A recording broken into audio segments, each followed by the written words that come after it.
আমরা ইতিহাসের স্মৃতি অবস্থা থেকে মুক্তি চাই, আমরা ইতিহাসের আয়নাঘর থেকে মুক্তি চাই।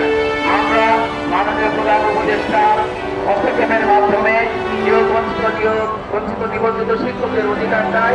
আমাদের চাওয়ার এতটুকুই, আমরা বাংলাকে সুন্দরভাবে আবাদ করে তুলতে চাই। আমরা চৌষট্টি জেলায় বঞ্চিত নিবন্ধিত শিক্ষকদের অধিকার ফিরিয়ে দিতে চাই। আমরা ছাত্র আন্দোলনের এবং আমাদের অধিকার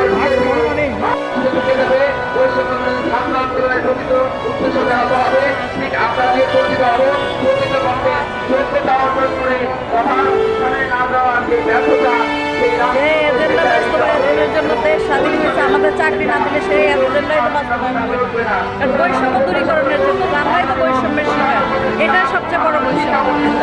আমাদের এই আজকের আন্দোলনের মাধ্যমে আমাদের ঘরে ফেরার ব্যবস্থা করে দিবেন, অথবা যদি আমাদের এইটা মেনে নিতে তাদের বাধা সৃষ্টি করে এই সরকার আমাদের দাবি মেনেছে। আমাদের বাংলাদেশের নাগরিকত্ব মেনে নিয়ে